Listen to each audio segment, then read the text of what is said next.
Kebit mendung ang hai hai hai bihai bihai la. Jadi ini contoh, ini berada di fasilitas pendidikan. Saya tidak tahu ini mana duluan dibangun. Tapi bila dua ini dikait-kaitkan, dua-dua ini menyalahi. Apabila pasar dibangun lebih belakangan daripada sekolah, maka membangun pasar dekat sekolah itu salah. Ini jaraknya hanya 5 meter dari sekolah. Itu akan mengganggu pusat pendidikan. Jika pendidikan yang dibangun belakangan, fasilitas pendidikan PAUD ini dibangun belakangan, ini juga salah. Kenapa salah? Tidak boleh fasilitas pendidikan dibangun di pinggir pasar. Nah, karena itu pasar itu, ini tidak ada pasar ikan, ada pasar sayur penuh limbah, bau dan segala macam.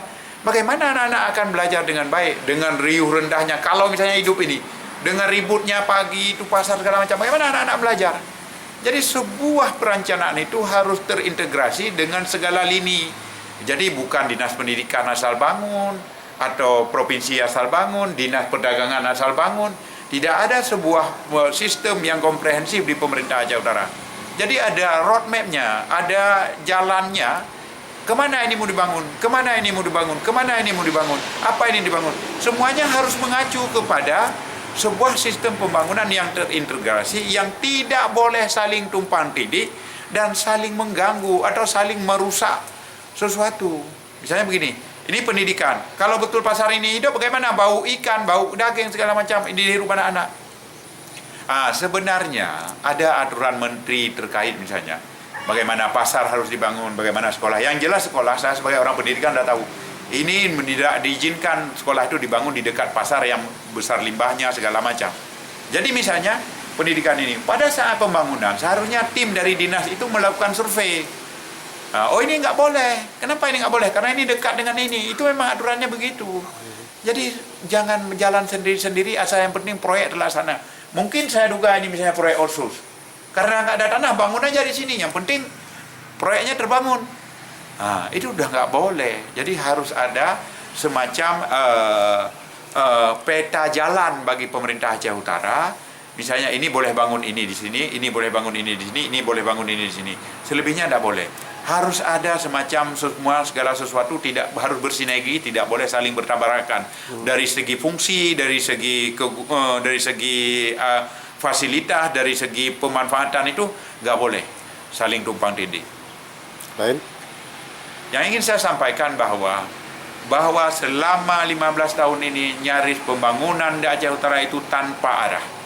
Yang jelas tiap tahun anggaran itu tidak berkesinambungan, tidak yang bersifat kinerja, tidak menghasilkan sesuatu output, yang ada hanya manajemen fee barangkali, atau sesuatu yang dianggarkan sesuai dengan keinginan selera sebahagian orang. Yang penting pembangunannya habis, karena dengan habis itu anggarannya bisa direalisasikan, bisa ditarik fee-nya dan lain sebagainya, walaupun secara fungsi tidak ada.